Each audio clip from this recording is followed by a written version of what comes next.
ወንድማችን አክሊል እኮ የሚመን ነው። ጋዲሳ እኮ የሚመን ነው። ዮሐድ እኮ የሚመን ነው። ግን እነዚህ ልጆች ካፋቸው የሚወጣው ቃል ግን የት ላይ ነው መጠናቸውና ልካቸውን የሚነግረን ምንድን ነው? በጣም ሄደዋል። በቃ ኃይል የብል ላይ ናቸው ያሉት እና እንደዚህ ያሉ ኦርቶዶክሳውያን ማየት ለእኔ ትልቅ የምስራች ነው። መንፈስ ቅዱስ ጸልዩ ያለ ሐዋርያ አለ ወይም ደግሞ እንደዛ ተብሎ ተጽፏል ብለህ ነው? ቀጥታ ተጽፏል ታዟል። መንፈስ ቅዱስ ከስላሴ አንድ አካል ነው። መንፈስ ቅዱስ ሲጸልይ ቆይ እኔን ማብራሪያ ውስጥ ለምን ትገባለህ? ወደ መንፈስ ቅዱስ ጸልዩ የተባለበትን አውጣና ሳይል እግዚአብሔር በሚያውቀው አክሊል ወደ ዲቁና እንዲመጣ ነው የምፈልገው። ያን እንዲያደርግ ደግሞ ፑሽ እናደርገዋለን። በጣም በእግዚአብሔርን በመፍራት እንደሚኖር አውቃለሁኝ። በቅዱስ ቁርባን እንደሚኖር አውቃለሁ። እንደዚህ ያሉ ሰዎች ወደ ዲቁና ለመምጣት መብታቸው ነው፣ እንዲመጡ እንፈልጋለን። ለምን ክህነት የበለጠ ለትምህርት መድረኩን ለማግኘት እድል ይሰጣል። እንደዚህ ያሉ ሰዎች ወደፊት ቤተክርስቲያን ሊጠቅሙ ይችላሉ።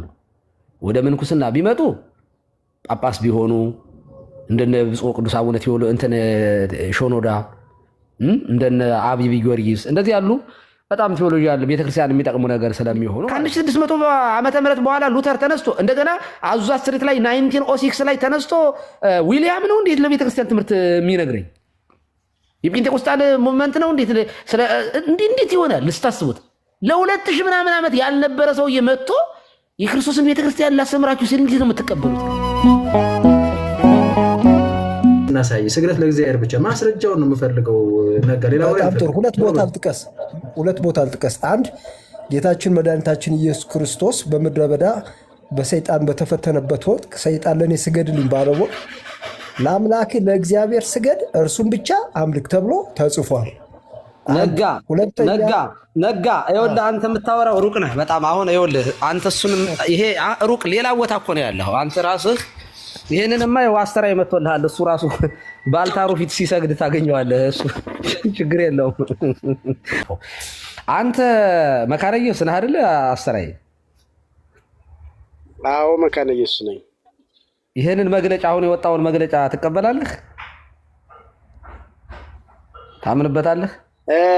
እንግዲህ ገና እያየነው ነው። ግን በተዋረድ ለምሳሌ ወደ ማህበረ ምዕመናን ነው የምንላቸው እኛ። ወደ እሱ በኦፊሻል በሆነ ደብዳቤ አልመጣልንም ገና። እንግዲህ ሲመጣ እንደ አገልጋዮች ቁጭ ብለን የምንወያይበት ይሆናል። ግን አሁን ልክ እንደ ማንኛውም ሰው ሚዲያ ላይ የሰማ ነው። ስለዚህ መግለጫው ጥሩ ነው፣ ወደ ራስ እንድንመለከት የሚያደርግ ነው። አገልጋዮችም አብዛኛው በተለይ ከውጭ የመመልከት ጉዳዮች ስላሉ እንዲህ ውስጡን ብዙ እናንተ አንደርስታንድ አታደርጉትም። ከዛም አንጻር እና ደግሞ በተለይ ነቢያትን እያሉ ደግሞ በጣም ይሄ ህዝቡን እያወናበዱ በጣም ብዙ አጭበርባሪዎች እየተነሱ በመሆኑ ይሄንም የሚከላከል በመሆኑ ጥሩ ነገር ነው። ግን መግለጫው ኦፊሻል በሆነ መንገድ ወደ ማህበረ ምዕመናን አልወረደም። ስለዚህ አሁን እኔ ለአንተ በጣም በትክክለኛ ሉተራንን ለሚወድ ሰው በጣም ትልቅ የምስራች ነው ብዬ ነው የማምነው። ግን አንተ ወደ ጴንጤቆስጣሎች ያደላ ያንተ አቋም ወደ ጴንጤቆስጣል ያደላ መስሎ ስለተሰማኝ ነው። እንደዚያ ነው እንትንህ ኮንሰርቫቲቭ ውስጥ ነው ያለው ወይንስ ካራዝማቲክ? ይሄ መካነ ኢየሱስ ሲጀመር የኢትዮጵያን ከሌላው ዓለም የሚለያት ምናልባት ከአሜሪካ አውሮፓ ካሉት የሉተራን አብያተ ክርስቲያናት የሚለያት አንደኛው ካሪዝማቲክ መሆኗ ነው። የጸጋ ስጦታዎችን ትቀበላለች ወይም ደግሞ እግዚአብሔር ዛሬም ይናገራል ብላ ታምናለች። ሲስድ አድርገዋል ወይም ደግሞ ቆሟል ብላ አታምንም። እኔ ይገርመኛል። አሁን የመንፈስ ቅዱስ ጸጋ ይቀበላሉ አይቀበሉም እያላችሁ ስታወሩ ግርም ይለኛል።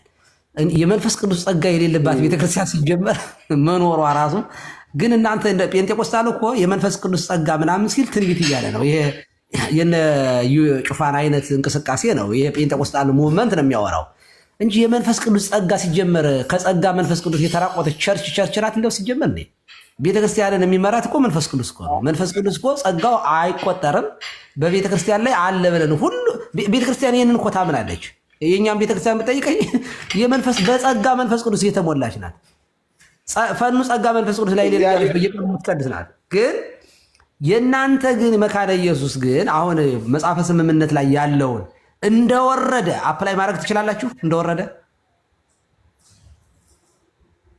እኮ ለዚህ ነው አሁን መጽሐፈ ስምምነት የእግዚአብሔር ቃል በቅጡ የተብራሩበት መጽሐፍት እንጂ እኛ ሶላ ስክሪፕቹራ ነን። ግን የመጽሐፈ ስምምነት ወይም ደግሞ ይሄ አጠቃላይ የመካነ ኢየሱስ ዶክትሪን ያለበት ዶግማ ያለበት ማለት ነው። እሱ መጽሐፍ ቅዱስ በቅጡ የተብራሩበት መጽሐፍት ማለት ነው እንጂ ዋና መጽሐፍ ማለት አይደለም። ሊስተካከል ይችላል ማለት ነው። ሊስተካከል የማይችለው እስትንፋሰ መለኮት የሆነው የእግዚአብሔር ቃል መጽሐፍ ቅዱስ 66ቱ ቅዱሳት መጽሐፍት ናቸው። ከዚህ አንጻር እሱን ነው እንትን ነው።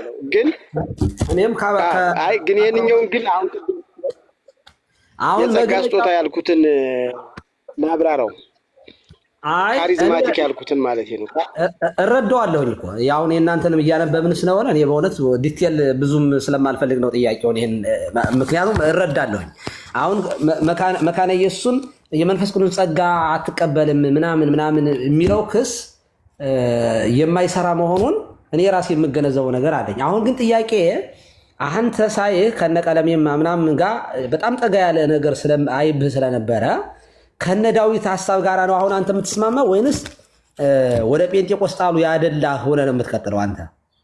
እኔ አንዳንዶቹ ሊወጡ የሚችሉ ሰዎች እንዳሉ የሆነ ፊል ስለማድረግ ማለት ነው ኤክስትሪምሊ ጴንጤቆስጣል ሙቭመንትን ጆይን ያደረጉ ሰዎች አሁን በአሁኑ ሰዓት ላይ ወደ ጴንጤቆስጣል ጆይን ሊያደርጉ ይችላሉ ብዬ ነው የማምነው። እኔ ደግሞ አንተ ወደ ቤተክርስቲያን እንድትመለስ ስለሆነ የምፈልገው። ወረደ እንዴ? በሉ ቀጥሉ። እንግዲያስ ቀጥሉ። በነገራችን ላይ ዲያቆን የነበረ ልጅ ነው ይሄ ሰውዬ። እኛ ቤተክርስቲያን ዲያቆን የነበረ ከይቅርታ ጋር ሲቅድም አንድ ጥያቄ መልሰውልኝ ቢሄዱ ደስ ይለኛል። ከይቅርታ ጋር ይቅርታ። እሺ ነጋ ይቅርታ። ያው ታውቃለህ እንዴት እንደምንከባበር ነው የሚት ያደረኩ እንዴ ይቅርታ ወንድም ማለት እሺ። ተቀደመ ወደ መደምኩኝ አሁን ሌሎች እድል እንስጥ። እሺ በነገራችን ላይ አስተራይ እርሶ ጋር ነው እንትን የሚለው እንጂ ጥምቀትን ሲከራከረኝ የነበረ ልጅ ነው። ቅዱስ ቁርባን ሲከራከረኝ የነበረ ሰው ነው ምናምን። ከዛ አልፎ አልፎም እንደመሳደብ እንደዛ ያደርጋል አውቃለሁ ምናምን ይላል። ግን መካነ ኢየሱስ መሆኑን የሆነ ጊዜ ነው የሚያወቁት እና በፊት ሲመጣ ራሱ ይከራከር ነበር ከጴንጤቆስጣዎች ጋር ምናምን ሆኖ ማለት ነው። አይዶ ነው እንደዛ ነው ማስታወሰው። አስተራይ ምትያቸው ከሆነ ይቅርታ። ለዚያ ነው እኔ እንዲያውም አቋሙ የጴንጤ አይነት ነው የጴንጤ ነው። ግን ያ እኔ ጥምቀትን ሲቃወም ምናምን ነው የማውቀው። እንግዲህ ጥምቀትን እኮ አሁን እንግዲህ አስገብተህ ጭመቀዋ ታዲያ መጽሐፍ ስምምነት ላይ አወጥተህ ጥምቀት የዘላለም ድነት ያሰጣል ወይ ብላ ጠይቀው። ለማንኛውም እስቲ እንተናጋ ቀጥሉ እስቲ ወይ ዘላለም ወይ እርሶ ይቀጥሉ። የሮም ፕሮቴስታንት መሰለኝ ነጋ። ቆይ እሺ በቃ አሁን ጥያቄ የምንቀበልበት ሰዓት አይደለም። በቃ ሌላ ቀን እመጣለሁኝ። እሳቸው ጋብዝልኝ አንድ ቀን እንትን ስራ አለኝ። አሁን የሆነች ስራ አለ እንዴ ወይ ሌሎቻችሁ ከታገሱ ጠይቄ ቦታ ደስ ይለኛል ቢመልሱልኝ። ዘላለም አለው ክርስቶስ የሚመች ቦታ ከሆነ እስቲ ይጠይቅና ወይ አሁን ቅድም የጠየቀውም አለ የእመቤታችን ወደ ቅዱሳኑ ራሱ ጸሎት ማቅረብ መጠየቅ እነሱን እንዴት ይታያል ያለውና እስቲ እሷ ላይ የሚሆነች ፖይንት በልና ሌላ ካለው እሱን ተቀብለን መልስለት እስኪ። ከዛ የሮም መስርም አሉ እነሱ እናስገባለን። እሺ ነጋ፣ እኔ ጀስት አሁን ሞቲቭን ስለተረዳው አንድ ጥያቄህን እንድመልስልህ የወደ ነገር ብቻ ልጠይቅ ነጋ። ማለት ወደ ቅዱሳን መጸለይ ቅድም አልተጻፈም ምናምን የሚል ነገር አንስተ ነበር አይደለም ነጋ? ትክክል ነው ወንድሜ። ኦኬ ማለት የሃይማኖት ትምህርት ሙሉ በሙሉ ያለ ጉድለት በመጽሐፍ ቅዱስ ተጽፏል ብለህ ነው የምታምነው? አዎ። እኛ ያው እንድታውቅ መጽሐፍ ቅዱሳውያን ነን እንጂ መጽሐፍ ቅዱስ ብቻዎች አይደለንም። ማወቅ ያለብህ አንድ በመሰረታዊነት መጽሐፍ ቅዱሳውያን ነን እንጂ መጽሐፍ ቅዱስ ብቻ አይደለንም። አንተ መጽሐፍ ቅዱስ ብቻ ከሆንክ ማለት ነው እንደው ምን መጠየቅ ፈለኩኝ፣ ወደ መንፈስ ቅዱስ ትጸልያለህ ነጋ? አዎ እግዚአብሔር እኮ ነው መንፈስ ቅዱስ ትጸልያለህ። ወደ መንፈስ ቅዱስ ትጸልያለህ? አዎ። እስኪ ከሐዋርያት መካከል ወደ መንፈስ ቅዱስ የጸለያለ አለ ማለት ማምጣት እችላለሁ። ያው መንፈስ ቅዱስ ማለት እኮ ከሥላሴ አንድ አካል ነው።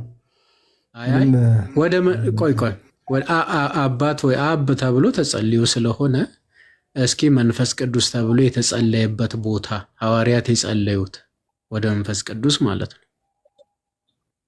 ምክንያቱም አንተ ነሰሰርሊ የተጻፈ ነገር ኤግዛክት ወርድ ፋላሲ አይነት ነገር ስትሰራ ስለነበረ እስኪ ወደ መንፈስ ቅዱስ የተጸለየ ምን አይነት ጥያቄ ነው የምትሉ ስለማታውቁ ነው እናንተ ዝም በሉ። እስኪ ማስረጃ አምጣ። በጣም ጥሩ። አሁን እዚህ ላይ ሜቢ ጊዜ ልትገድሙኝ ትችላላችሁ እንጂ ማብራራት እችላለሁ። ማብራራ አይደለም እኮ ማብራራት ያስፈልገዋል። ምክንያቱም ይሄ በጥሬው የሚመለስ አይደለም የጠየቀው። ዋናው ግን ሰማለሁ፣ ችግር የለም አዳምጣለሁ። ባይዘወይ ለመሰለ ፈርዘር እንዳንጓዝ ሳይፈጅ በእጅ ሲፈጀኝ በማንኪያ አይነት ነገር ጥሩ አይደለም። ስለዚህ ምን እያልኩ ነው? ከሐዋርያት መካከል እንዲያደረገ አይነት ነገር ስለሆነ ጥያቄ ከሐዋርያት መካከል ወደ መንፈስ ቅዱስ የጸለየ አንድ ሰው ነው ጥያቄ። ኦኬ እኮ እሱነን በማብራሪያ ልንገርልህ። እዚህ ወደ ስላሴ ትምህርት ስለሚሄድ ማብራሪያ ከሌለው አይመለስም። እለፈኝ ወይም ታዲያ እኛ ስናብራራ ለምዶ ማብራሪያ ቆይ አንዴ ነጋ፣ እኛ ስናብራራ ማብራሪያ አልፈልግም ትላለህ። አንተ እኮ አላልኩም አብራራልኝ። እኔ እንደዛ አላልኩም። ማብራራት ከቻልክ አብራራ፣ የሚቸገረኝ። እሺ አንዴ እንሂዳ። አንዴ ቆይ አንዴ ማብራሪያ ቢባለው ምን መሰለ? አሁን ለምሳሌ ቃል ስጋ ሆነ የሚል ታመጣና ቃል ስጋ ሆነ ማለት ምን ማለት ነው ሲባል ያን ጊዜ ነው አንድምታ ወይም ማብራሪያ የሚባል ነገር የሚመጣው ማለት ነው። መጀመሪያ ቃሉን አምጣና ከዛም በኋላ እንዲህ ነው የሚብራራው ብለህ ታመጣለህ። ይሄ እኮ ማብራሪያና ቃሉን ማምጣት እኮ ቅድመ ተከተል ናቸው። አዎ እኔ አታብራራ አላልኩም። አንደኛ አብራራ፣ ሁለተኛ አዳምጣለሁ። እሱም ዲያቆንም ያውቃል እኔ እንደማዳምጥ። ግን ምንድነው የኔ ጥያቄ ለሳቸው ለቄስ ዱበኩሉ ከዋናው ኢሹ እንዳልወጣ ማለት ነው፣ ጊዜያችሁንም እንዳልጨርስ። ከዛ ሀሳብ ወደ ጥያቄ እንድትመልሱልኝ ነው ሀሳቤም የነበረ። አሁን ወደ ሌላ ነገር እንዳንሄድ ያን ጥያቄ ብቻ መልሱልኝና ወደ ሌላ ርዕስ ምንሄድ ከሆነ ደግሞ ሌላ ጊዜ ስንገባ እንትን እላለሁ፣ ሰው እንዳናሰለች ማለት ነው። ስለዚህ ለእኔ ጥያቄ መልስ የለህም? እሱን በማብራሪያ ከተቀበልክኝ እመልስልሃለሁ። ኧረ ነጋው ምን መሰለህ፣ ምን ይባላል መሰለህ፣ መጀመሪያ ቃሉን አምጣና ከዛ እሱን ታብራራለህ ነው የምልህ።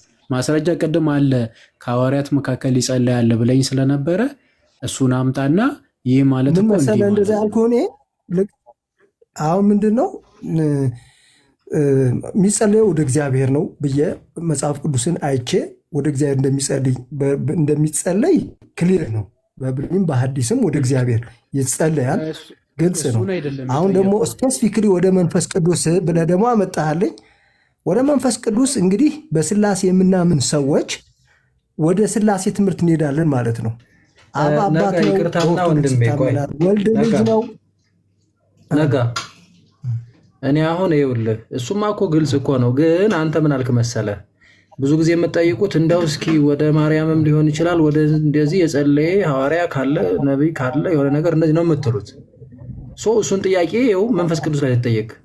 ስለዚህ ያኔ ሲባል ማብራሪያ ውስጥ ነው የገባው አይደለም እንጂ የለም አይደለም አልተጻፈም። ከዛ ደግሞ ቅድም ምን አልክ መሰለህ፣ ኤግዛክት ወርድ ፋላሲ የሚመስል ያለ ቅድም ዘላለም እንደው እንደዚህ ካልተባለ ሳይባል ለምን እንጸልያለን? እና ሁሉም ነገር ጥንቅቅ ብሎ ከነንትኑ ከነስራቱ ከነምኑ መጽሐፍ ቅዱስ ውስጥ ተጽፏል። ከዛ ምንም ነገር ማድረግ የለብንም የሚል አቋም ይዘን የመጣ ወይም የምትሉት እንደዛ ነው። ነገር ግን እናንተ ጋር ግን ቸክ ስናደርግ ይኸው ታብራራላችሁ፣ ከዛ የወጣ ነገር ታደርጋላችሁ። ለምሳሌ ወደ መንፈስ ቅዱስ የጸለየም ጸልዩም የተባለበት የለም፣ አንተ ግን ትጸልያለህ። ተረድተኸኛል? ስለዚህ እኛ አሁን ቀጣይ የሚያብራራልህን ነገር ከዚህ አንጻር እንድታየው ነው። አንዴ ቆይ፣ ወደ መንፈስ ቅዱስ የጸለየና ጸልዩ የተባለበት አለ? የእሱ ጥያቄ ምንድን ነው? እሱ ላይ ዲያቆን ቆይ ነጋ፣ ወደ መንፈስ ቅዱስ የጸለየ ሐዋርያና ጸልዩ ያለ ሐዋርያ አለ ወይ? ካለ ጥቀስልን ነው። እሱን እኮ ነው የጠየቀ። ቀጥል ዘላለም። እዚህ ጋር ነበር ዘላለም የጠየቀ ያለው እኮ እሱ ትክክል ነው። እሱ በማብራሪያ ነው ዲያቆን የሚመለሰው። ምክንያቱም እዚህ ጋር እኮ መንፈስ ቅዱስ ከስላሴ አንድ አካል ነው አይደለም? ምክንያቱም የስላሴ ትምህርት ደግሞ በግብር በስራ በአካል በስም ነጋ ምን አልክ መሰለህ? አንተ እኮ በትእዛዝ መልክ ቅድም አባታችሁ ነው ብላችሁ ጸልዩ ነው የተባለው። ስለዛ ከዚህ ውጭ መጸለይ የለበትም እናንተ ከዚህ ውጭ ትጸልያላችሁ ሁሉ እያልክ ለቀሲስ እንትን እያልክ ነበር። ከዛ ኦኬ እንደዛ ከሆነ ሁሉም ነገር መጽሐፍ ቅዱስ ውስጥ ተጠናቋል። አንዴ ቆይ መጽሐፍ ቅዱስ ሁሉም ነገር ተጠናቋል አልቋል ብለህ የምትል ከሆነ አለህና ዘላለም ደግሞ እንግዲያስ ወደ መንፈስ ቅዱስ የጸለየ አባት አምጣ ሐዋርያ ፕላስ ደግሞ ጸልዩ የተባለበት አምጣ አለ ወይ ሲል አለ አልክ። አለ ያልከውን ጥቅስ መጥቀስ ነው እንጂ ያለብህ ማብራሪያ ውስጥ ልግባ ለምን ትላለህ? ወይ ከሌለ አይ ቀጥታ የለም በለ አይደለም ነው ያለ ማብራሪያ። አሁን እንዴት ይመልሳል? አሁን እኔ ለምሳሌ ያለ ማብራሪያ የኔ ስላሴ ስለገባው የለውም፣ በቃ ባጭሩ የለውም። ምን አድርግ መሰለ ዘላለም ይሄንኛውን አይ የለህም ምንም የለህም ወይ ሐዋርያ ሻምጣ እስቲ ወደ መንፈስ ቅዱስ ጸልይ ወይም ጸልይ ያለ ሐዋርያ አምጣ አለ። በጣም ጥሩ። እኔ መልስ ከሰጥ አሁን መልስ ከኔ ከጠበቃችሁ ዲያቆን ልመልስ አንድ የተወሰነ ሰከንድ ስጡኝና ባጭሩ አለ ያልከው። እሺ ነጋ ቆይ አለ ያልከው ወደ መንፈስ ቅዱስ ጸልዩ ያለ ሐዋርያ አለ ወይም ደግሞ እንደዛ ተብሎ ተጽፏል ብለህ ነው? ቀጥታ ተጽፏል ታዟል። አዎ መንፈስ ቅዱስ ከስላሴ አንድ አካል ነው። መንፈስ ቅዱስ ቆይ እኔን ማብራሪያ ውስጥ ለምን ትገባለህ? ወደ መንፈስ ቅዱስ ጸልዩ የተባለበት ነው። ታነሳየን እሱን ለምንድን ነው በማብራሪያ ነው። ይሄ ስላሴ ትምህርት ስለሆነ ማብራሪያ። ስለዚህ አሁን የለም ምክንያት ሲጸልይ የሚያየ ነው የለም። አንዴ ቆይ አንዴ ለምሳሌ ወደ ኢየሱስ ወደ ወልድ ሲጸልይ አይተናል፣ ወደ አብ ሲጸልይ አይተናል። ወደ መንፈስ ቅዱስ ግን ሲጸልይም ጸልዩ ሲባልም ቀጥታ ነው የምልህ እኮ አንተ በመጣህበት አንገል ነው። እንደዛ ግን አናገኝም። ያ ማለት እግዚአብሔር እኮ ነው ጸሎት ያለው። አንዴ ስማ ነጋ ቆይ ያ ማለት ለመረዳት ከሆነ ስማሽ። ስለዚህ ያ ማለት ግን ወደ መንፈስ ቅዱስ አይጸለይም ማለት አይደለም። አይ ድምዳሜ ውስጥ አትገባም። ስለዚህ መጽሐፍ ቅዱስ ላይ አንዳንድ ነገሮች ፊት ለፊት ተጽፈው ባናገኛቸው ሐሳቡን እንረዳና መተግበር ያለብንን ነገር በሙሉ እንተገበራለን እንጂ አይ እንደዚህ ስላልተባለ ይህንን አናደርግም አይባልም። እንደዛ ከሆነ ባይዞ የማትወጣው ስህተት ውስጥ ነው የምትገባው። አንዳንዴ ኤግዛክት ወርድ ፋላሲ የሚባል ነገር ውስጥ ትገባላችሁ። ለምሳሌ እናንተ እንዲህ ትላላችሁ፣ እንዲህ የሚል የት አለ ቃል በቃል አሳዩኝ ትላላችሁ አንዳንዴ እና ለእናንተ ሲሆን ችግር የለውም፣ ለእኛ ሲሆን ግን ኤግዛክት ወርድ ምንድነው ቀጥታ አምጡ ምናምን ነገር ማለት ነው። የሚተገበረውንም የሚባለውም ይሄ ስህተት ነው። እዚህ ጋር ከተግባባን ቀደም የጠየቀውንም በዛ አንግል መመለስ ይቻላል። ዘላለም ካለ ቀጥልለት፣ መመልስለት፣ በቃ እንዳይረዝም። የተረዳው ነገር ያለ ይመስለኛል።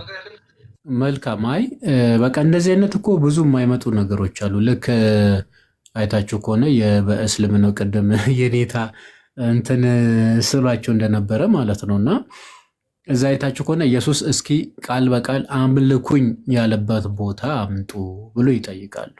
ሉክ አምልኩኝ ያለበት ቦታ ማለት ያው እስልምናዊ የሆነ አይነት ጥያቄዎችም እንድንጠየቅ ያደርጋል ማለት ነው። እሱ እኮ ተጽፏል። እኔ ከኔ በቀር ሌላ አምላክ አታምልኩ እኮ ተጽፏል እንዴ። ኢየሱስ እኔን አምልኩኝ ያለበት ቦታ አለ ወይ እኮ ነው። አሁን እኔ እሱን ጥያቄ የምጠይቅ ፈልጌ አይደለም። እሺ ወደ አንተ ልምጣ። ድንግል ማርያም ትውልድ ሁሉ ብፅዕት ይሉኛል። ልቀጥል ክርስቶፎረስ በዚህ መንገድ ቀጥል። ዘላለም ምንድነው ግን ቅድም መነሻ ላይ ይቀጥሉ ከሲሶች። እኔ ግን አሁን ከነጋ ጋር እንደዚህ ያሉ ነጋ አይምሮ ውስጥ የታጨቁ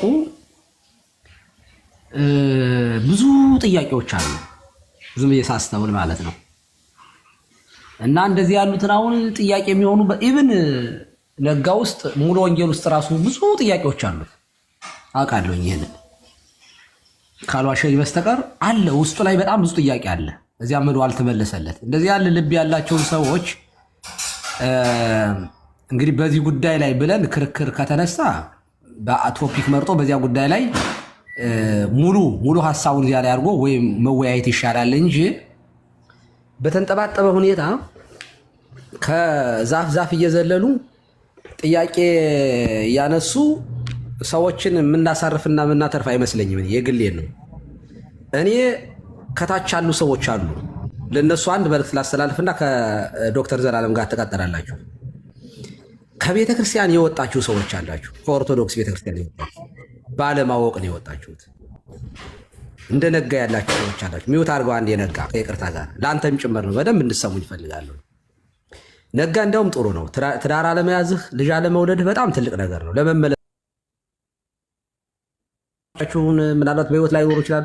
ወደ ፋሚሊያችሁ ተመለሱ መጀመሪያ እና በፋሚሊያችሁ በኩል ከቤተክርስቲያን አባቶች ጋር ከኛም ጋር ከመምህራኑ ጋር እንዲያገናኟችሁ ሁኑ። መጀመሪያ ወደ ቤተክርስቲያን ተመለሱ። የመጀመሪያው ይሄ ነው።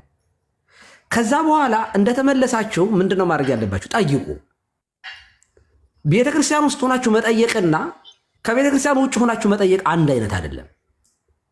ቤተክርስቲያንን እየተቃወማችሁ መጠየቅና ቤተክርስቲያናችሁን ወዳችሁ በዚያ ውስጥ ለማወቅ እሱን ማኛ እያደረግነው አይደለ? እኛ ራሳችን እየተማርን እኮ ነው ያለ። ጥያቄ እኮ ስላለ ነው የምንማረው። ያልገባን ነገር ስላለ እኮ ነው የምንማረው። ያላወቅነው ነገር ስላለ እኮ ነው የምንማረው እኮ። ቤተክርስቲያንን በምላት መረዳት አንደኛ ሙሉ በሙሉ ቤተክርስቲያንን እናውቃታለን ብላችሁ እንዳትሞክሩት፣ አይቻልም። የቤተክርስቲያን ሙላቷ ክርስቶስ ነው። ክርስቶስን መርምሮ ማወቅ አይቻልም ሙሉ በሙሉ። እንደ እግዚአብሔርነቱ የገለጠልን ያህል ትንሽ ነገር ነው የምናውቅ። ዋና የድነት መንገዶችን ማወቅና በዚያ መኖር ነው ክርስትና። በቃ ሁለት ነገሮች ናቸው። ክርስቶስን ማወቅ፣ በክርስቶስ መኖር፣ ህይወቱን መኖር፣ ፕራክቲስ ማድረግ፣ በቅዳሴው በቅዱስ በቁርባኑ እያረጉ ጌታን መጠበቅ ነው። በጸሎት በጾም በጸሎት መጠበቅ ነው በቃ። ከዛ በተረፈ እያንዳንዱ እግዚአብሔር አይብራራም። ፈጣሪ በፍጡር ተብራርቶ የሚያልቅ ነገር አይደለም። ጥያቄያችሁ ብዙ ሊሆን ይችላል። እኛም ጥያቄ አለን። ያ ጥያቄያችን ከቤተክርስቲያን የሚያወጣን ግን አይደለም። የበለጠ እግዚአብሔር እንድናውቀው የሚያጓጓን ነገር ነው። ጌታው የእግዚአብሔር መንግስት አሁን ይብራራል አልነገረን። ምንድነው ያለው? ዛይኒ ወእዝኒ ሰማ ውስተ ልበ ሰብእ ዘይትሃለ ያለው። አይን ያላየው ጆሮ ያልሰማው በሰው ልቦና ያልታሰበ ነው የተባለው። የእግዚአብሔር መንግስት ምን ይመስላል ይባላል? አይብራራም። ይሄ አሁን እዚያ በሰማይ ስጋችንና ነፍሳችን ተዋህዶ እንዴት ነው ወክ የምናረገው? እንዴት ወክ የምናረግበት ስፔስስ ምን አይነት ነው ምናምን። አሁን እንደዚህ ያለ ነገር ይብራራል? አልጋለን ይሆን መኝታ እንዴት ነው? ስጋ አለ አይደለ? የግዙፍ ስጋ አብሮ ከብሮ ግሎሪፊኬሽን አለ አይደለ? ከብሮ የማይራብ የሚራበው የማይራብ ሆኖ የማይጠማ ሆኖ ይኖራል ተባለ። እሺ እንዴት ነው የሚያኖረን? አናቀው። በእግዚአብሔር መንግስት እንደምንኖር ነግሮናል። ከእግዚአብሔር ጋር ከክርስቶስ ጋር እንደምንኖር ነግሮናል። ግን አኗኗራችን ማህበራዊ ህይወታችን እዚያ በሰማይ ያሉ ምን አይነት ነው? እንደ መላእክት ተብሏል። ግን መላእክት ራሱ እንዴት ነው የሚኖሩት? የኛ አይምሮ ገና ይሄንን በደንብ ገና ይሄንን ወደ እውነቱ እዛ ዋናው ወደ ሙላቱ ሲኔር እናየዋለን። በቃ ሰርፕራይዝ ነው ሲኔር ነው የምናየው ይሄን ሁሉ። ስለዚህ ምን ልል ፈልጌ ነው፣ የመጀመሪያ ስራችሁ ኑ ተመለሱ፣ በፍቅር እንቀበላችሁ። እኛም ጥያቄም ስትጠይቁ መናፍቃን ምናምን የሚላችሁ ሰዎች ካለ እሱ ስህተት ነው አንላችሁ። ኑ ጥያቄ መጠየቅ መናፍቅ አያሰኝም። መናፍቅ ምናምን የሚል ካለ ዝም ደካማ ቄስ እንደኔ ያለ ቄስ ነው እሱ የራሱ ድካም ስለሆነ እሱን በኩርኩም ብለን እንስራት እናዝይዝላችኋለን። ችግር የለው። ጥያቄያችሁን ግን እንደ ልጅ አቅርቡት። በአባትህ በእናታችሁ ቤተክርስቲያን ውስጥ በአባታችሁ በእግዚአብሔር እቅፍ ውስጥ እንዳለ ልጅ ሆናችሁ ጠይቁ፣ ተመለሱ። ከዛ በኋላ እንዲህ ከዚህ ቤተክርስቲያኑ እንዲህ ወጣሁት። ብዙ ሊቃውንት እኮ ወጥተው ተመልሰው መጥተዋል። ፕሮቴስታንት ውስጥ በቃ ጥርት ያለ የሆነ በቃ በጣም ትክክለኛ እምነት ያለ ምናምን መስሏቸው ከቤተክርስቲያን የወጡ ሰዎች ነበሩ። ከዚያ ሲያዩት ባቢሎን፣ ሲያዩት ሲኦል፣ ሲያዩት እርግጫ፣ ሲያዩት ጡጫ፣ ሲያዩት ዳንስ፣ ሲያዩት ዳንኪራ፣ ሲያዩት የገሃነም ህይወት መሆኑ ሲያውቁ እናት ቤተክርስቲያን ይቅር በይኝ ብለው የተመለሱ ብዙ ናቸው። ወደ አይመሯቸው የተመለሱ ብዙ ናቸው። ልክ እኛ እንደዚያ እንድትሆኑ ነው የምንፈልገው። ኑ እንደው የማንበብ ዕድሉ ካላችሁ መጽሐፍ ቅዱስን በጣም ጥሩ። እንደው በተለይ መጽሐፍ ቅዱስ የሚያነብ ሰው ካገኘን አቤት አቤት ደስታችን። ኑ ይኸው ዶክተር ዘላለም እኮ ይኸው ዶክተር ዘላለም ዲያቆን ነው፣ ግን ደግሞ ባለ አእምሮ ስለሆነ በዘመናዊ ትምህርት ይኸው እንደምታዩት በዶክትሬት ውስጥ ያለ ሰው ነው። ግን ዶክተር ዘላለም የቤተክርስቲያን ትምህርት በሙሉ ያውቀዋል? በፍጹም በሙሉ ማወቅ የሚችል አይ እንትን ማነው ኢንፎርሜሽኑ እንትን እንዳይሆን ዲቁና የለውም እኮ ዲያቆን አይደለም እንዴ? አረ እኔት አይደለሁም። በቃ እኔ ገና ካላገባ ግድ የለም እናመጣዋለን። ወደዛ ችግር ተናግሬያለሁ። ቃሌ ከሚፈርስማ አምልጠናል። እሱን ባይሆን በልጅ እንበቀለዋለን። ይሄንን ነገር በልጅ ጌታ ቢፈቅድ በልጅ መበቀል ነው፣ ዲያቆን አድርጌ ማለት ነው። አይደለም እኔታ እንደዛ ነው የማደርገው ነው። ቁል መስለኝ ነበረ። በጣም የሚገርም እኔ ብዙ ሰው እኮ ብዙ ስም ነው ያወጣልኝ። እዚህ ቲክቶክ ላይማ ምን ያልወጣልኝ ስም አለ? አንድም እኮ ስሙ መሸከም። ዶክተር ግን አይደለ? ዶክተር ነህ? አይ በሕክምና ባለሙያ ውስጥ አለው፣ ግን ሜዲካል ዶክተር አይደለሁም። ሜዲካል ላቦራቶሪ ቴክኖሎጂስት ነኝ እንጂ ማለት ነው። በቃ አይ ብቻ ግን ዶክተር ሲሉ ስለሰማሁ ነው። ለማንኛውም ግን ችግር የለውም። መሆን አለብህ ግን የተባልከውን መሆን ነው ዋናው ነገር። ተብለህ እንዳትቀር እግዚአብሔር ይርዳህ። ተብሎ መቅረት የለም። የተማር የገፋፉኝ ነው። ግድ ነው። ካላገባ አግብተሃል? አግብቻለሁ። አምልጠሃል። በቃ ግን በጣም ደስ የሚለው ግን በጣም ለእኔ ይመቸኛል። እንደውም ለእኔ ይመቸኛል። ለምንድን ነው የሚመቸው? እንደዚህ ያሉ ከትምህርትህ እኮ ነው ዲያቆን እንድልህ ያደረግከኝ። ባይዘው መረዳትህ ነው፣ እውቀትህ ነው።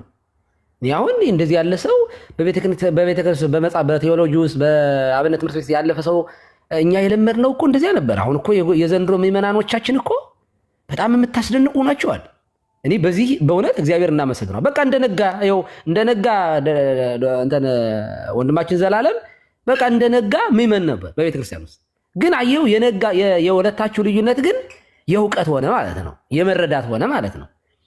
አሳሳተኝ እኮ ዲያቆን እንድለው ያሳረገኝ መምህር እንድለው ያደረገኝ ምንድነው? ትምህርቱ ነው። እንደዚህ ያለ ኦርቶዶክሳውያን መኖራቸው በራሱ ሌላ የሚሰጠን ነገር አለ። ወንድማችን አክሊል እኮ የሚመን ነው።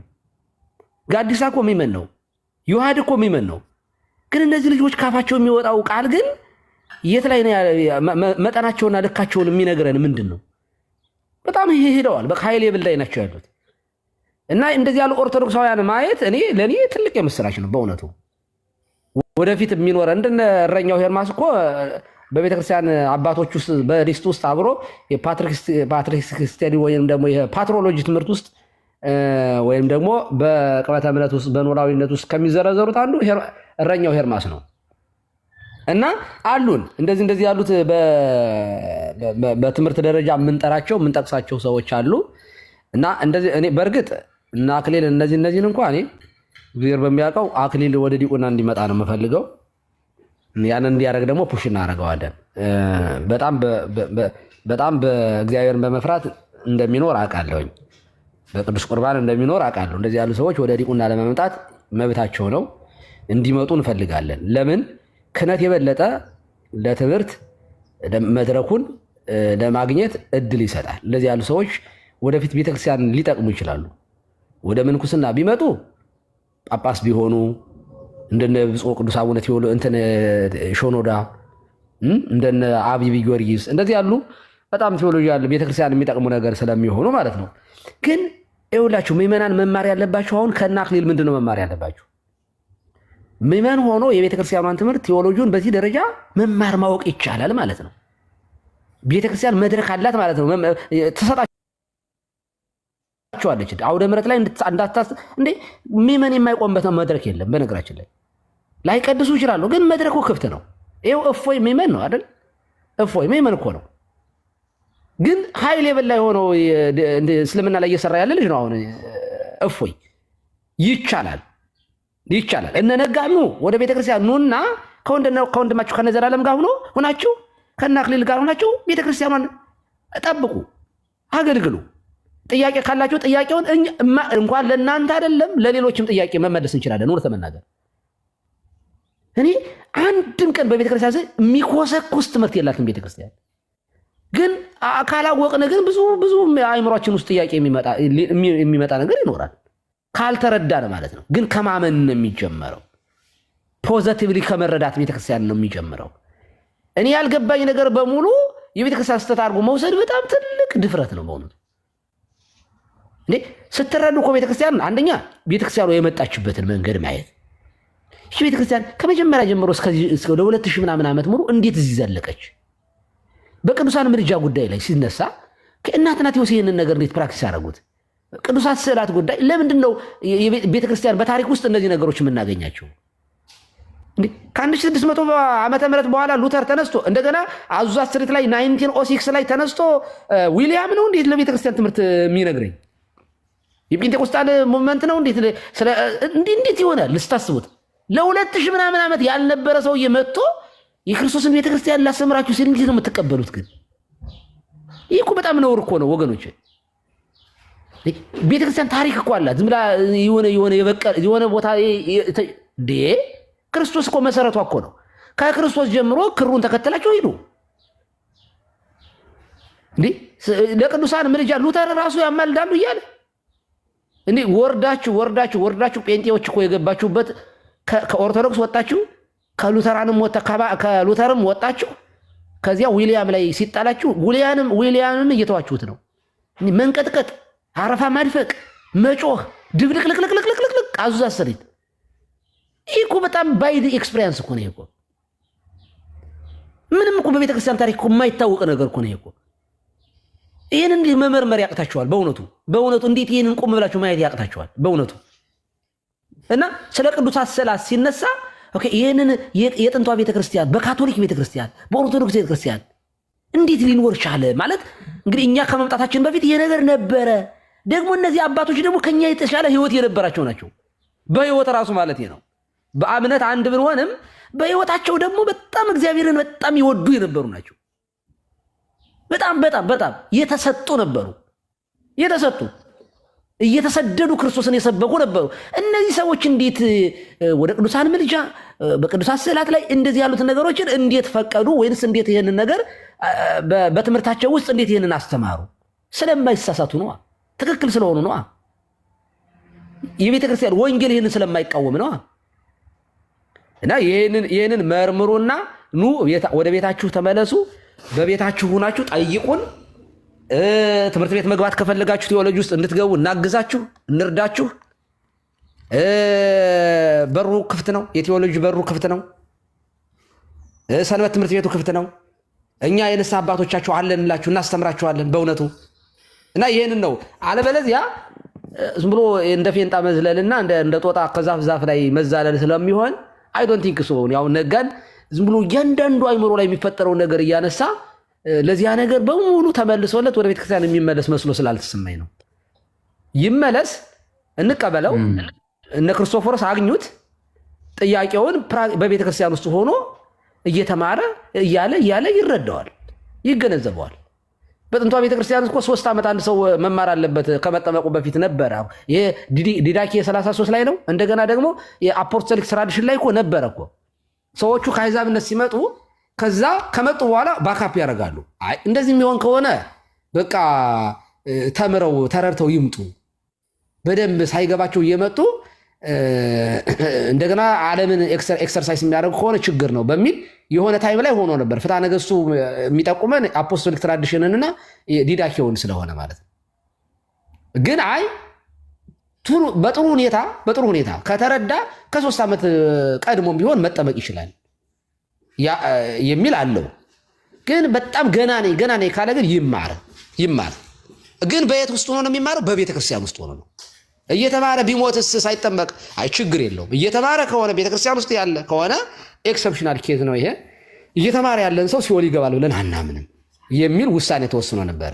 3 ዓመት ሙሉ እንዴት ሳይጠመቅ ቢሞትስ የሚል ጥያቄ ሲነሳ እየተማረ ከሆነ እኮ ይሄ እኮ ክርስቶስን ለማወቅ እየተረዳ ከሆነ ችግር የለውም የሚል ቤተክርስቲያን ውሳኔ ወስና ነበረ። እና ነጋም ይምጣ እየተማረ እያወቀ እየተረዳ በሄደ ቁጥር ከዩ ጩፋ እርግጫ እናድነዋለን፣ ከጥፊ እናድነዋለን። የዘላለም ሕይወትን ደግሞ በሰማይ ደግሞ እንዲያገኝ እናግዘዋለን። ይህን ነው ማለት የምፈልገው። ይበቃኛል፣ ስራ ልገባ ስለሆነ ላጠቃል ብዬ ነው። ቀጥሉ። ዘላለም አም ፕራውድ ኦፍ ዩ። በእውነት እንደዚህ ያሉ ኦርቶዶክሳውያን ስላሉን እኔ እኮራለሁ በእውነቱ። እንደዚህ ያለ የንስሐ ልጅ የሚያግዘኝ እኔንም ጭምር ቀና በአንዳንድ በሀሳብ የሚያግዝ ንስሐ ልጅ ሳገኝ እኔ እሸልመዋለሁ በእውነቱ። እና በርቱ፣ ልንጠንክኑልን። የዶክተሬቱን ነገር ግን አስብበት። ከነገ ጀምሮ ወደ ትምህርት ቤት። እሺ ኔታ ተቀብያለሁ፣ አመሰግናለሁ። መለኛም እኮ ያው ከእናንተ እየሰማን ልክ እንደ ቤሪያ ሰዎች ደግሞ እኚህ መምህራን ያሉት ከመጽሐፍ ቅዱስ አንጻር ከቤተክርስቲያን አስተምሮ አንጻር እንዴት ይታያል እያለን እያነጻጸርን በልበ ሰፊነት እየተቀበለን ነው እስካሁን የደረስ ነው እንጂ ጨርሰናል። መጽሐፍ ቅዱስም አይደግፍም። መጽሐፍ ቅዱስ ራሱ አባቶች ራሱ እኮ አንድ ቅዱስ ዮሐንስ አፈወርቅን ራሱ ብናነሳቸው አይ በቃ ይሄ አናውቅም እየተባለም ይዘጋል። የጌታን ደቀ መዛሙርት ራሱ ብንመለከት ያልተመለሰላቸው ጥያቄ አለ። ለምሳሌ ይሄ ማቴዎስ ወንጌል ምዕራፍ 24 ቁጥር 36 ላይ ያለው ቃል ስለዛች ቀንና ሰዓት በቃ አታውቁም ተብሏል እኮ። በእርገቱም ጊዜ የሐዋርያት ሥራ ምዕራፍ 1 ላይ መቼ ነው ለእስራኤል መንግስት ነው የምትመልሰው ሲባል ይሄ ለእናንተ ማወቅ አልተፈቀደላችሁም ነው የተባለው። እና ቅዱስ ጳውሎስ ጠቅለል አድርጎ አንደኛ ቆሮንቶስ 8 ላይ ሲያስቀምጥ እውቀት ያስታብያል፣ ፍቅር ግን ያንጻል ይልና ትልቁ እውቀት ነው የሚለው አለማወቅን ማወቅ ነው ይላል። አለማወቅን ማወቅ ነው። በስጋ ወራት በዚህ ምድር በምንኖርበት በቀረልን ጊዜ ጨርሰን ላናውቅ እንችላለን። ከእውቀት ከፍለን ነው የምናውቀው። ነገር ግን የሆነ ቤት ለመሄድ አስቀድመን የነበርንበት ቤት ምንድን ነው ብለን መገምገም አለብን። አሁን ነጋ ላይ ያለኝ ኮሜንት ምንድን ነው? ከቤተ ክርስቲያን እንድትወጣ የሚያደርግህ ነገረ ቤተ ክርስቲያንን ጨርሰህ አውቀሃል ወይ ብለን ስንል ገና አላወቅኩም ስትል ነበር ቅድም። እንደሚገባ ሳታውቅ የቤትህን ነገር በደንብ ሳትረዳ ሩቅ ምንድን ነው የወሰደ? እንደጠፋው ልጅ ታሪክ እኮ ነው። የቤትህ በረከት በቤት ያለው ጸጋ በቃ ሰለቸ ይመስለኛል ከጥያቄ ብዛት የተነሳ ማለት ነው። እና የማታውቀውን ሩቅ አገር ናፈክ እና ስትሄድ ደግሞ ጸጋ አልባ ሆነ ምናልባት ልትንከራተት የምትቅበዘበዝ ነፍስ ልትሆን ትችላለች። እንደዛ ብዬ ነው የማስበው። በነገር ላይ እኔ የእኛ ቤተክርስቲያን መሰረታዊ የነገረ ቤተክርስቲያን አስተምሮች አሉ። ኦኬ፣ ለምሳሌ ምስጢረ ሥላሴ ላይ ምስጢረ ሥላሴ የትምህርቶች ሁሉ መግቢያ ነው። ያለ ምስጢረ ሥላሴ ኢቨን አቀማመጡ በእኛ ቤተክርስቲያን አቀማመጡ ራሱ ቅድመ ሁኔታ ራሱ ያስገርመኛል። በእርግጥ ኤግዚስታንሲ ጋድ ኤግዚስታንሲ ሀልዎተ እግዚአብሔር እንማርና ያ እግዚአብሔር ማን ነው ሲባል ሥላሴ ነው። ልክ ቅዳሴ ዲዮስቆሮስ ላይ እግዚአብሔር በመንግስቱ አለ፣ እግዚአብሔር በሶስትነቱ አለ፣ እግዚአብሔር በመለኮቱ አለ ተብሎ እንደተናገረ ከዛ ያ ያለውን እግዚአብሔር እርሱም ሥላሴ መሆኑን እናምናለን። ከሥላሴ አካላት አንዱ እግዚአብሔር ወልድ በተወላድነት ግብሩ ደግሞ በዘመኑ ፍጻሜ ከሴት በመወለድ ከሴት የተገኘው የተወለደው ክርስቶስ ኢየሱስ መጣሱ ነገረ ስጋዊ ነው። ደግሞ እንማራለን። ለምንድን ነው ጌታ የመጣ ከተባለ ስለ ሰው ልጅ መዳን ነው። ኦኬ፣ ስለ ሰው ልጅ መዳን ነውና ከዛ ነገረ ድህነት ቀጥሎ ይመጣል። ነገረ ድህነት እምነት አለ፣ ምስጢራተ ቤተክርስቲያን አለ፣ ጥምቀትና ቁርባን ማለት ነው። ፋይናሊ ደግሞ ክርስቲያን ሞቶ የሚቀር አይደለም፣ በተስፋ የሚያፍር አይደለም። ተስፋችን ደግሞ ከሞት በኋላ ያለው ህይወት ስለሆነ ትንሣኤ ሙታንን ደግሞ እንደ ተስፋው ቃሉ እንጠብቃለን ማለት ነው። የእግዚአብሔርን ፍቃድ ግን እያደረግን ነው። በነገራችን ላይ ቅዱስ ጳውሎስ የእግዚአብሔርን ፍቃድ እያደረጋችሁ የተሰጣችሁን የተስፋውን ቃል ለማግኘት መጽናት ይጠበቅባችኋል ስለተባለ የእግዚአብሔርን ፍቃድ እያደረግን እንጸናለን። ለምን? የተሰጠን የተስፋውን ቃል ለማግኘት ማለት ነው። ኦኬ፣ አይን ያላየ ጆሮ ያልሰማ ልብ ያላስተዋለ ተብሎ እንዴ አይን ካላየ ሳይንሱ በቃ የማይታይ ነገር የለም ነው የሚል። እምነት ደግሞ ያ የማይታየው ነገር በግልጥ የሚታይ ነው በእምነታችን በኩል ብለን ደግሞ እናምናለንና በእነዚህ ላይ መጠየቅ ነበርብህ። አሁን አንተ ጥምቀት ለድነትን አታምንም፣ አጌንስት ባይብል ነህ። ቅዱስ ቁርባን ለዘላለም ህይወትን አታምንም፣ አጌንስት ባይብል ነህ አሁንም ማለት ነው። ነገረ ክርስቶስ ላይ ራሱ ቅድም የኔታም እንደተናገሩ አንዱ ስጋ ነስቷል ይላል፣ አንዱ አልነሳም ይላል። ምናልባትም ሁለት ባህሪ አንድ ባህሪ ምናምን የሚባሉ ሁለት አካልም ሊኖር ይችላል። እንደዛ የሚሉ አሉ። ሞር ሁለት አካል ሁለት ባህሪ ነው ሞር ሚዛን የሚደፋ ነው የሳስበው ማለት ነው። አካል ያለ ባህሪ፣ ባህሪ ያለ አካል ስለማይታሰብ ማለት ነው። እና ለዛ ነው በጥያቄ የተሞላ ነገር ግን በጣም ከባድ ነው። በጣም ከባድ ነው። የጸሐፍት ፈሪሳውያን ህይወት መጠየቅ ብቻ ነው። መልስ አይፈልጉም እኮ መጠየቅ። መጽሐፍ ቅዱስን ስትመለከት ነጋ 3 ጠያቂዎች አሉ። 3 ጠያቂዎች።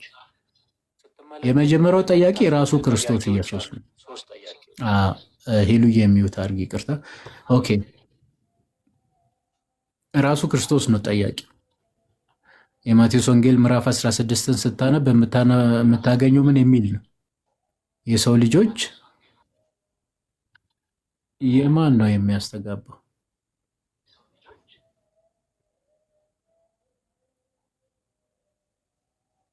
ይሰማል? ኦኬ። አይ አሁን ድምፅ የለም ማለት ነው።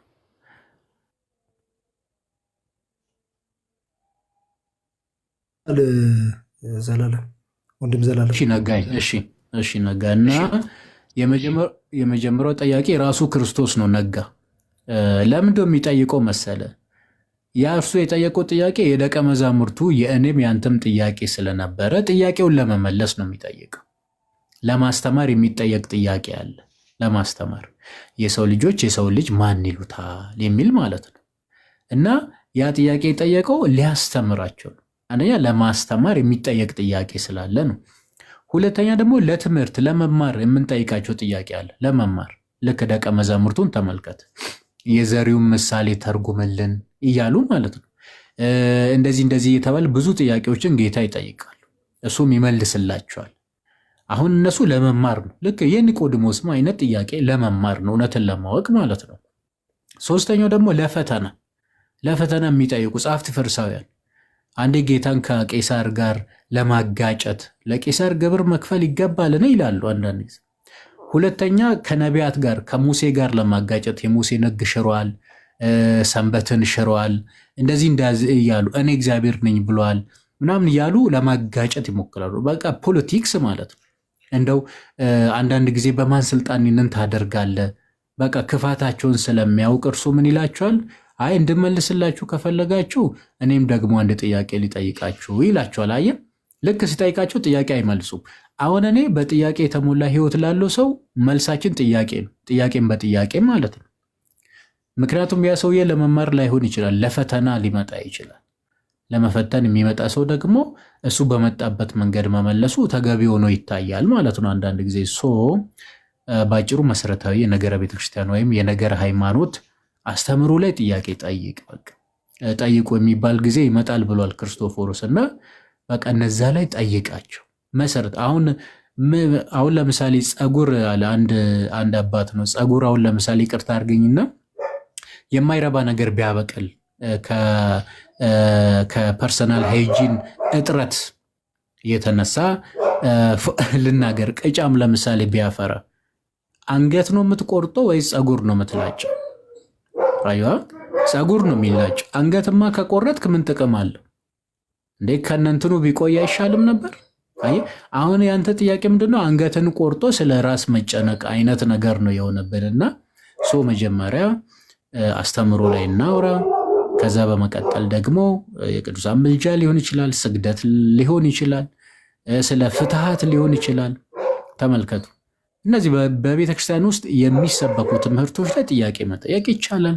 ጥያቄ አጠይቅ። እንደውም ጥያቄ የሚጠይቅ ጎበዝ ሰው ነው በነገራችን ላይ እና የሚያነብ ሰው ነው የሚጠይቀው። ዝም ብሎ ይሄ በወፍ በረር ሰዎች ዝም ብሎ እንትን ብሎ የሚሉትን ነገር ሳይሆን የምርም አንብቦ ያልገባውን ነገር የሚጠይቅ ሰው እሱ ብርቱ ሰው ነው እና እንደዛ ብዬ ነው ማምነው። ክርስቶፎሮስ ተቀበለኝ። በቃ ቃላት ያሰማልን ዘላለም። ምናልባት አንድ የነጋ የች ዲያቆን ፍጹም ይሄሉ አሁን በቅርብ የገባችሁ አላችሁ። ደብሌት ሲቀድም ጠርቼ ነበረ። እንኳን ደህና መጣችሁ፣ ሰላም ብያለሁ። እንዴት እናድርግ ነጋ? በቃ ዛሬ እድልህ እንግዲህ አልፈቀደልህም እና ርዕሰ ጉዳያችንን እንትን ላለ ማለት ነው። እሺ እንደዛ ነው። ከዛ ውጭ ግን አሁን እመቤታችን ሆይ የሚለው ጊዜን ስለወሰዳችሁ ማለት ነው። አሁን ምንድነው? ቆይ ይቅርታ ልሄድ ስለሆነ ሳትሄድ አንድ ነገር ልል ነው። አንድ ቀስተ ሳትሄድ እሺ ፈልጌ ሳትሄድ ጊዜ አጠፋ እሳቸው ጠበኩ ምንም ሳልል አንዴ ቆይ ሳትሄድ ቆይ አይ እንዲሁ ሰምተህ ትወጣለህ። ቶሎ በል ስማኝ አንዴ ቆይ እሺ አንድ ደቂቃ በቃ። ዲያቆን ማነው አቶ ዘላለምንም ብጠይቅ ደስ ይለኛል። መልስ አልተመለሰም። ዝም ብሎ ጊዜ ማጥፋት ከቆየው አይቀር የሆነ ነገር ይዤ መውጣት። እሺ እስቲ ቆይ ስማኝ እኮ ወደ እሱ ልመጣ እኮ ነው። ስለዚህ አሁን ፖይንቱ ምንድን ነው መሰለህ? እኔ ነገ ጥያቄ ጠይቁ፣ እንደውም ፕሮቴስታንቶች ገብታችሁ ጠይቁ እንደዚህ እንትን ላይ ምናምን ብዬ አንተን ቅድሚያ ያስገባለሁ። ቃል ልግባ እንግዲህ ሰላም ካሳደረን ከዋለን መድኃኔዓለም እንደዛ አደርጋለሁ። ከዛ ውጭ ግን ይኸውልህ አሁን ከዛ በፊት አንተ ማወቅ ያሉብህ ብዙ ነገሮች አሉ። ቅድሜም ነግሬሃለሁ። አሁንም ዘላለም በደንብ አድርጎ ነው ያጠቃለው። ቀሲስም በደንብ ነገሩ። ግን እስቲ እመቤታችን ሆይ የሚለው ራሱ ጸሎት ከየት ነው የመጣ ነው? አንደኛ እያንዳንዱ ነገር የሚተነተን ነው። እመቤታችን ሆይ ትባላለች አትባልም? ድንግል ማርያም እናታችን ትባላለች አትባልም? እንዴ የአምላክን እናት እናቴ ማለት እንዲሁ ከምር የአምላክን እናት እመቤቴ ማለት ምን? አሁን ህሊና ላለው ሰው የሚቆረቁር ነው። አሁን ነገ እዚህ ጋር ራሱ እየጠየቅን ብዙ እንትን የምንለው አለ፣ ግን በአጭር ለማስቀመጥ ነው። የአንድን ተራ ጠቅላይ ሚኒስትር ወይም የሆነ ስንት ኃጢአትና በደል ያለበትን ወይም ያለባትን ቀዳማዊት እመቤት እያሉ እየጠሩ የአምላክን እናት እንደው እናቴ እንደ የኔ እናት ሳይቀር እኮ እናቴ እኮ ትላታለህ በነገራችን ላይ።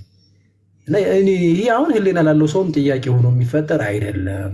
ይህንን አንዴ ትለምኛላችሁ ገብቶኛል። ዲያቆን አንዴ ቆይ ስማኝ ልጨርስ። ቆይ ሰምተህ ውጣ።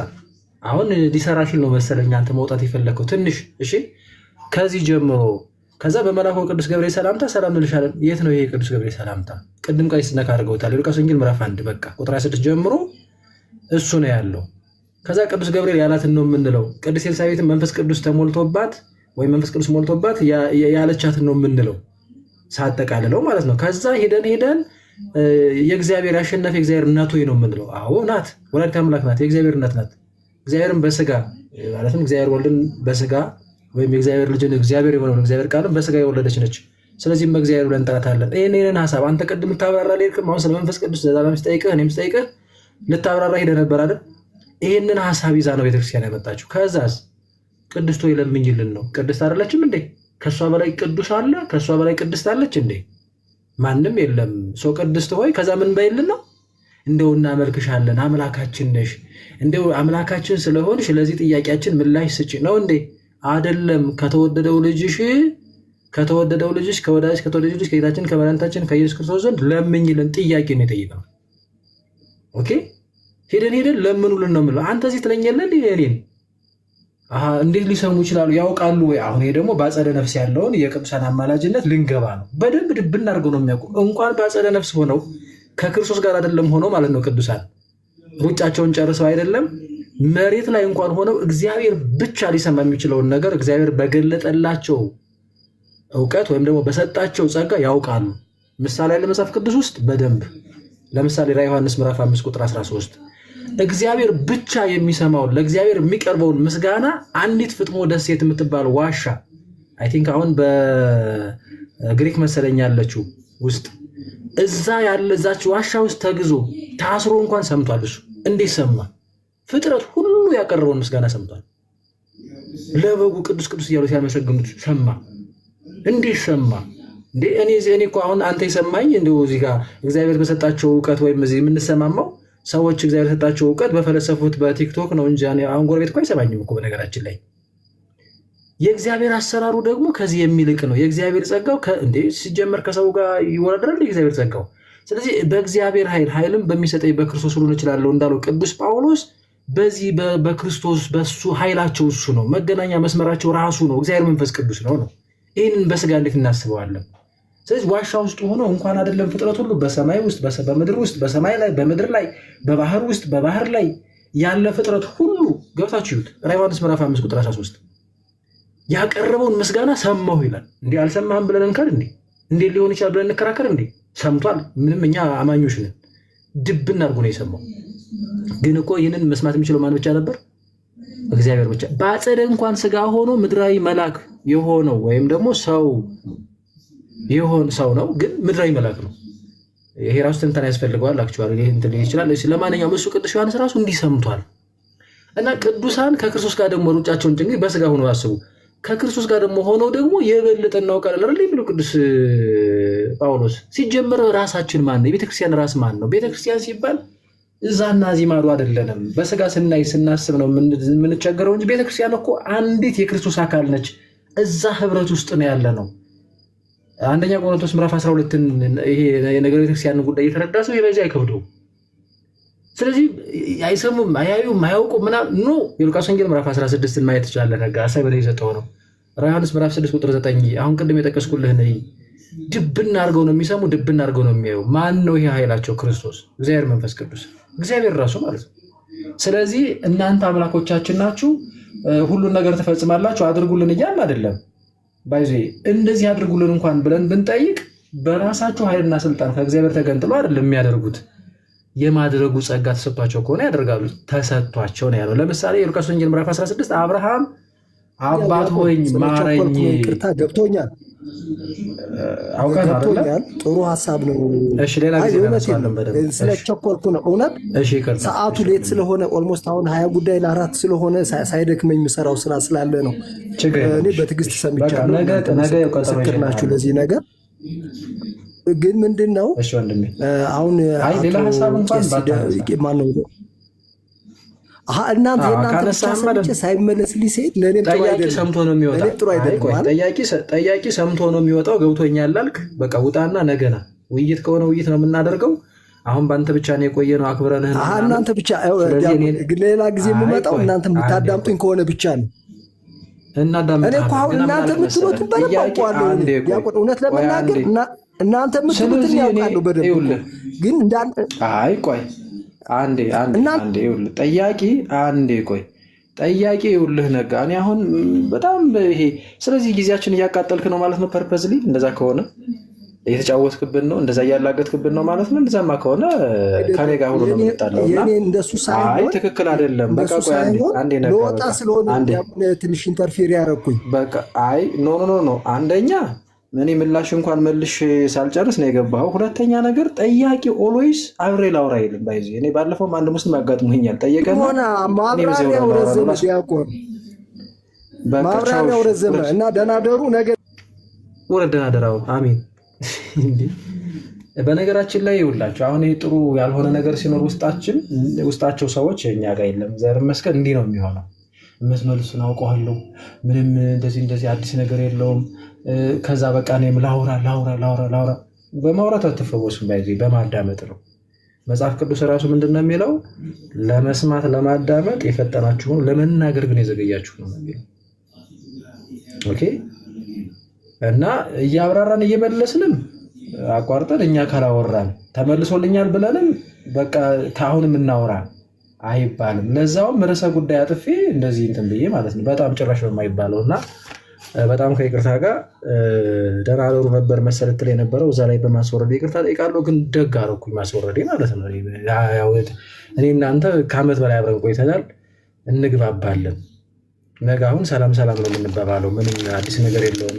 ባይዞ ነጋ በጣም ምስኪን ሰው ነው፣ እኔም እንደዛው እምራራለት ሰው ነው እና ቆም ብላችሁ ያለውን ነገር እዩ። ለማንኛውም ራሱ ከሉቃስ ወንጌል ምዕራፍ 1 ላይ የተወሰደ ነው ሀሳቡ።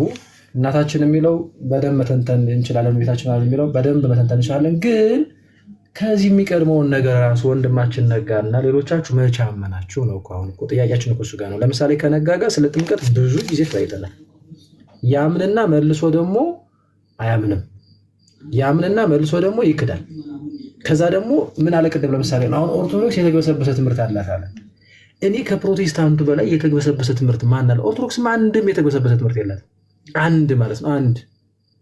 እንግዲህ ሰዎች በግለሰብ ደረጃ የሚናገሩት የሚጽፉት ካለ እሱን እኛም አንቀበልም። ይሄ በቤተክርስቲያን የማትቀበለው ማለት ነው፣ መጽሐፍ ራሱ ቢሆን ማለት ነው። ከዚህ ውጭ ግን ግራ የተጋባ ነገር አንዱ ሲፈልግ ኢየሱስ 5 ይመጣል፣ አንዱ 1 ይመጣል፣ አንዱ 3 ይመጣል፣ አንዱ 2 ይመጣል፣ አንዱ በጥምቀት ይዳናል፣ አይዳንም። ከዚህ በላይ ግብስብስ አለ እንዴ? ምንድን ነው የምታወሩት? አንዳንዴ ለምንድን ነው የማታስተውሉት? ችግሩ ይውላችሁ ጉዳዩ የዲያብሎስ የረቀቀ ስራ ስለሆነ እዛ ሆናችሁ ከእሱ ጋር ስለሆናችሁ ማየታችሁ። ስለዚያስ የክርስቶስ የሆነችውን ቤተክርስቲያን እንድታሳድዱ ልክ በቃ ተሳሳተች፣ በቃ ወንጌል እንዳልገባት ጨለማ ውስጥ እንዳለች ምን አድርጋችሁ ትረዳላችሁ? እንዲህ አይደለም። ቆም ብላችሁ ዙሪያችሁን እስቲ ቃኙት። እንዲህ ተበጣጥቃችሁ ተበጠየቀለሜ ነው ይሄ። ተለያይታችሁ ከዛ አንድ ነን፣ የተጎሰበሰ ትምህርት የለንም፣ አሜን ሃሌሉያ ትላላችሁ ማለት ነው። አይታያችሁም። ሁላችሁም የሚታያችሁ ኦርቶዶክስን መክሰስ ነው። ይሄ በጣም አደገኛ ነው። ሰዎች እንዴ በየትኛው ትምህርት ነው አሁን ፕሮቴስታንቱ መጽሐፍ ቅዱሳዊ ሊሆን የሚችለው? በየትኛው እምነት ብቻ ነው? መጽሐፍ ቅዱስ ብቻ ነው? ክብር ለእግዚአብሔር። የትኛው ክርስቶስ ብቻ ነው? አንድም ማለት ነው አንድም። እና እንዲሁ አንደኛው እንዳውም ሲመልስ ምንድን ነው ያለው? በቃ ስም አንተ አሰፋ ነው ማነው አለው። አሰፋ አሴ ይህን እንችለህ ግን ቃለ ሕይወት መሄድ ትችላለህ፣ ግን ይህን መቻል አለብህ። ይህንን የምችል ደግሞ ከሆነ ቻለው ነው እዛ ጋር ቻለው። እኛ ጋር እኮ ቻለው የምትባለው ትምህርት የለም። ካልገባህ ጠይቅ ነው፣ ግን ደግሞ ለመረዳት ጠይቅ። ለመመንፈቅ እዛው ለመሞት አትጠይቅ፣ ለመረዳት ጠይቅ፣ ለመዳን ጠይቅ። አልገባ ካለ ትጠይቃለህ። እንዴ ያልገባን እኛ ሁሉ እንጠይቃለን። ምን ችግር አለው? እናታችን አለች እንደ ቤተክርስቲያን ሊቃውንቱ አሉ አይደል? አባቶቻችን አይደል እንዴ? ስለዚህ እዛ ስንት ግብስብስ መዓት ተሸክማችሁ የማይታያችሁ ከዛ ክፉ መንፈስ ጋር ህብረት እያደረጋችሁ ስለሆነ ነው። በነገራችን ላይ ይሄ ነው። ከዛ ወደ እውነት ስትመጡ ደግሞ ምጥ ይሆንባችኋል። እዚህ ጋር እኮ ይገርማል እንደዚህ ያለ የተገሰ ምናምን ትላላችሁ። አንድም ግን የምታውቁት ነገር የለም። አንድም ማለት ነው። በቃ እናንተ እንዳሰባችሁት እንደናንተ ምኞት ካልሆነ በስተቀር ምንም አይመስላችሁም። እንደዛማ ከሆነ እውነት እንደው ለሐቅ ለምናምን ቢሆን እዛ ጋር መካነ ኢየሱስ በጥምቀት ይዳናል እያለች ለምን አብረሃት አንድ ነን ትላለህ? የመዳን ጉዳይ ነው። የመዳን ጉዳይ መጽሐፍ ቅዱስ መንፈስ ቅዱስ የሚሰርጸው ከአብ ነው እያለ እናንተ ከአብና ከወልድ ነው እንዲህ ሲባል እንዴት ችለው ቁጭ አልክ? እዛሱ ትችላለህ፣ ዝም ብለህ ትችላለህ፣ ሳይገባም ትችላለህ ማለት ነው። ሲጮሁ ጎንበሩን ይዘው እንትን ሲያላጎ ምናምን መቻል ነው። አየህ ትችላለህ። እዚህ ጋር ሲሆንስ እኔ እንደው እንዳሰብኩት እኔ እንደገመትኩት እኔ ለተነፍስ እንዳሰብኩት ይሁንልኝ፣ ይባልልኝ፣ ይደረግልኝ። አየው ይሄ ባይዞ ከክፉ መንፈስ ነው። ፕሊስ በደንብ ስሙ፣ በደንብ ቆም ብላችሁ እና ከዚህ በላይ መሄድ አልፈልግም። እንቀጥል።